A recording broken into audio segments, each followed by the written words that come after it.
Assalamualaikum warahmatullahi wabarakatuh. Pada pertemuan kali ini kita akan membahas mengenai bagaimana cara membuat paper atau artikel yang bagus. Riset dan publikasi ini memiliki kaitan yang sangat kuat. Nyawa dari publikasi adalah riset. Ketika produktivitas publikasi ini meningkat, maka berarti produktivitas riset itu juga semakin meningkat. Nah, menurut Imam Syafi'i mengatakan bahwasanya ilmu itu bagaikan hasil panen atau buruan di dalam karung. Menulis adalah ikatannya. Ketika menulis ini menjadi ikatan, maka panen atau buruan yang di dalam karung ini menjadi lebih kuat dan lebih aman begitu. Selanjutnya, menurut Pramudia Anantatur, orang boleh pandai setinggi langit, tapi selama ia tidak menulis, ia akan hilang dari masyarakat dan sejarah. Menulis adalah bekerja untuk keabadian. Ketika kita ingin orang lain mengetahui apa yang kita lakukan, maka kita harus menulis. Dengan menulis kita menceritakan apa yang sedang kita lakukan, apa yang sudah kita lakukan, dan menceritakan hasil dari yang sudah kita lakukan. Jadi menulis ini membuat sejarah terhadap diri kita sendiri. Oke. Global competitiveness dalam dunia publikasi ya. Nah, ini adalah data pada tahun 1999 sampai tahun 2003 di gambar A, dan pada tahun 2004 sampai 2008 pada gambar B. Dari gambar tersebut, dari diagram ini ya, kita bisa mengetahui bahwasannya negara dengan publikasi terbesar itu adalah Jepang, kemudian disusul dengan Amerika, kemudian yang ketiga ada UK, Jerman, Prancis, dan seterusnya. Kalau kita lihat dari diagram ini, Indonesia, negara kita ini belum menjadi negara dengan publikasi yang cukup besar ya, jadi masih berada di tingkat bawah gitu. Nah, jadi tugas kita adalah untuk mengembangkan riset sehingga kita juga bisa mengembangkan jumlah publikasi secara kualitas maupun secara kuantitas. Landasan hukum mengapa riset dan publikasi ini penting untuk dilakukan, yaitu pada Undang-Undang Republik Indonesia Nomor 12 Tahun 2012 tentang pendidikan tinggi, pasal 4 ya, yang poin C. Di situ tertulis bahwasannya pendidikan tinggi ini berfungsi mengembangkan ilmu pengetahuan dan teknologi dengan memperhatikan dan menerapkan nilai humaniora. Tentu saja ilmu pengetahuan dan teknologi di Indonesia ini patut kita kembangkan ya sebagai salah satu bagian yang bisa berkontribusi, karena sebagai akademisi memang sudah tugas kita ya untuk mengembangkan ilmu pengetahuan dan teknologi ini, terutama dalam hal peningkatan publikasi. Proses riset dan publikasi itu meliputi tiga hal utama. Yang pertama adalah sebelum riset itu dilakukan, kemudian selama riset itu dilakukan, dan yang ketiga adalah setelah riset itu dilakukan. Pada saat riset itu belum dilakukan, apa yang harus disiapkan? Ada 2 poin. Yang pertama adalah mencari literatur dan juga merekod referensi atau literatur yang sudah kita cari yang berhubungan dengan apa yang akan kita lakukan risetnya. Yang kedua adalah menyiapkan dummy tabel. Dummy tabel ini adalah tabel hasil rencana penelitian yang akan kita lakukan. Jadi hasil memang belum kita peroleh, tapi kita sudah membuat semacam tabel hasil kosong begitu yang bisa kita isi dari hasil riset yang akan kita lakukan. Itu dummy tabel.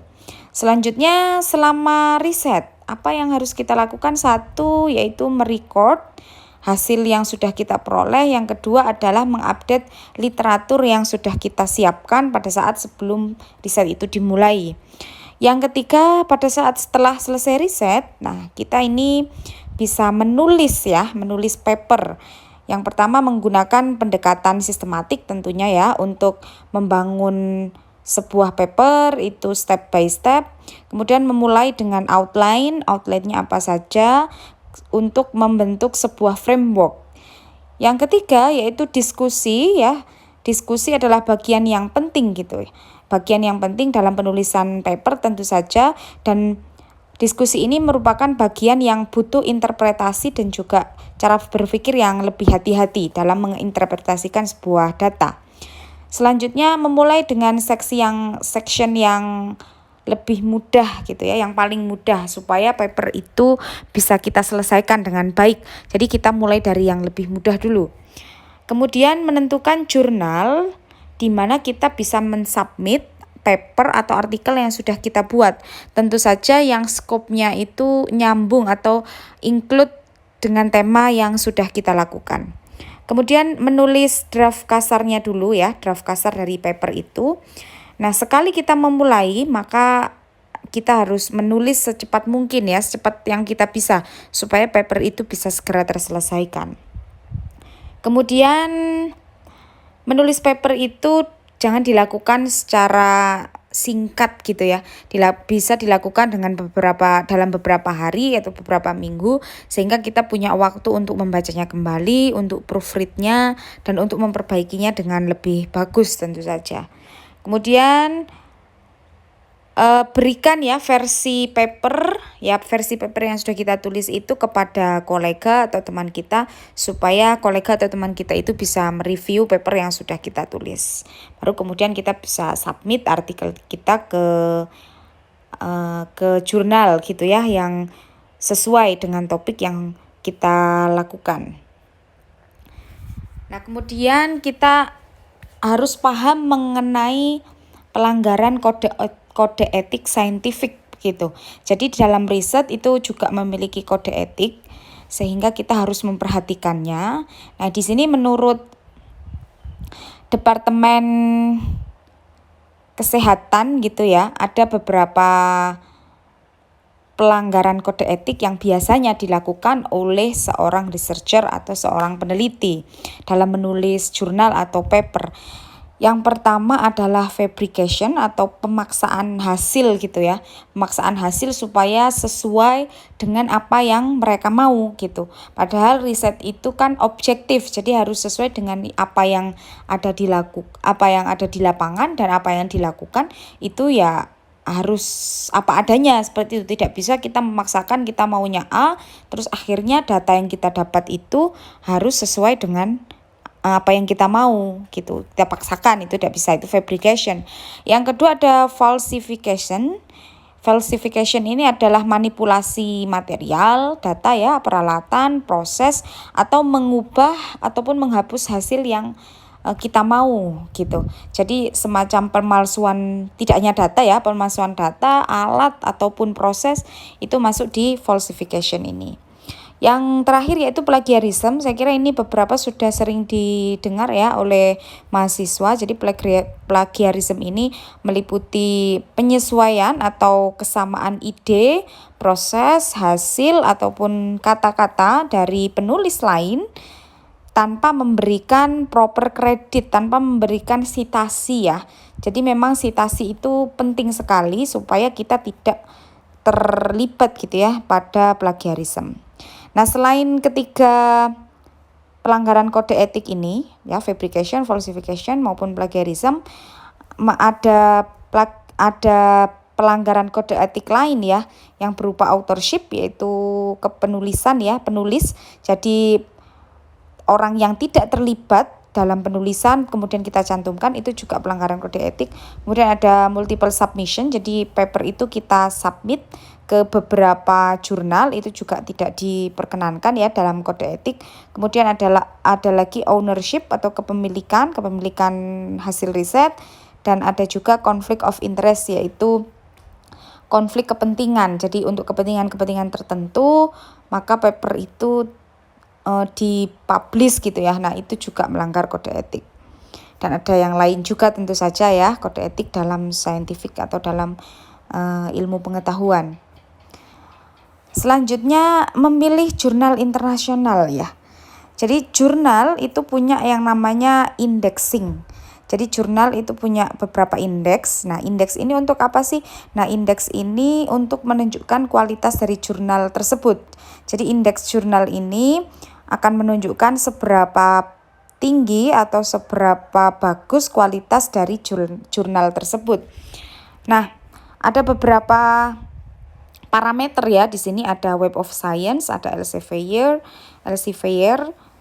DOAJ ini Directory of Open Access Journal ya. Kemudian ada Google Scholar. Yang kualitasnya paling tinggi adalah Web of Science ya, kemudian Elsevier atau Scopus, kemudian sampai ke bawah DOAJ dan Google Scholar. Yang kualitasnya paling tinggi yang Web of Science ya. Nah, kemudian struktur dari paper scientific itu seperti apa? Nah, general structure-nya atau struktur umumnya itu terdiri dari bagian awal itu ada judul, abstrak, dan juga keywords. Kemudian bagian isi atau main text-nya itu ada introduction, methods, results, and discussion. Itu adalah bagian inti dari sebuah paper. Kemudian di bagian akhir ada conclusion, kesimpulan, acknowledgements, reference, dan supplementary data ya. Jadi bagian akhir itu kesimpulan sampai ke bawah, itu bagian akhir. Proses penulisan, proses penulisan sebuah artikel itu sebenarnya tidak ada pakem yang khusus harus bagaimana ya. Jadi itu bisa menyesuaikan dengan cara kita masing-masing ya, karena beda riset itu juga beda cara menyusunnya atau urutannya itu sebenarnya tergantung pada individu masing-masing, tidak berpaku pada satu cara saja, tapi bisa apa saja. Misalnya ya, ini salah satu caranya, dimulai dari data berupa tabel atau gambar ya. Jadi itu yang disiapkan terlebih dahulu. Ini ada salah satu cara saja. Tapi untuk menyusunnya ya bisa dengan berbagai cara. Kemudian baru ke metode, hasil, dan juga diskusi. Kemudian ke kesimpulan dan introduction. Baru kemudian judul dan abstrak. Jadi judul dan abstraknya ini terakhir gitu ya, nomor 4. Jadi dimulainya dari tabel dan data yang dimiliki. Baru kemudian metodenya, kemudian hasil dan diskusinya, baru kemudian kesimpulan dan introduction sampai ke judul dan abstrak. Tapi ini tidak harus seperti ini, kita bisa memulai dari mana saja, terserah ya, tergantung individu masing-masing dan tergantung jenis riset yang dituliskan itu seperti apa. Nah, penulis atau autor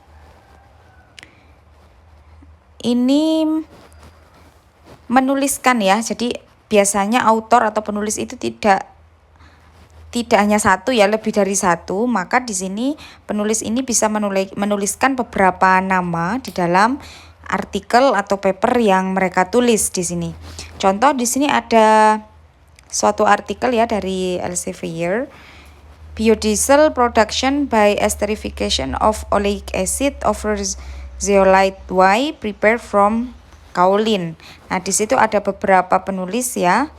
Nah, beberapa penulis ini yang dimasukkan ke dalam paper itu adalah penulis yang hanya memberikan kontribusi besar terhadap paper. Jadi tidak ada ghost author atau honorable author. Tidak ada author yang tiba-tiba namanya muncul di situ meskipun dia tidak berkontribusi terhadap paper tersebut. Atau honorable author semacam misalnya sponsor gitu ya, orang yang memberikan dana terhadap penelitian tersebut. Nah, itu biasanya tidak dituliskan di situ ya, tapi orang yang memang benar-benar terlibat di dalam riset itu saja yang dituliskan. Itu kok termasuk kode etik ya. Jadi kalau kita menuliskan orang yang tidak terlibat, maka melanggar kode etik tersebut. Selanjutnya adalah afiliasi atau alamat. Nah, ini berfungsi untuk korespondensi dan pembentukan jaringan kerjasama peneliti. Jadi ketika ada orang lain yang membaca artikel yang kita tulis, orang tersebut sudah tahu kemana dia harus menghubungi sesuai dengan afiliasi yang kita tulis pada paper tersebut. Nah, penulis juga harus memberikan identitas, nama dan alamat laboratorium di mana pekerjaan itu dilakukan, di mana riset itu dilakukan. Yang ketiga, jika sebelum publikasi penulis telah pindah ke alamat yang berbeda atau alamat baru, maka harus ditunjukkan dalam catatan kaki. Yang terakhir, jika alamat penulis berbeda, maka harus dicantumkan sesuai urutan nama penulis.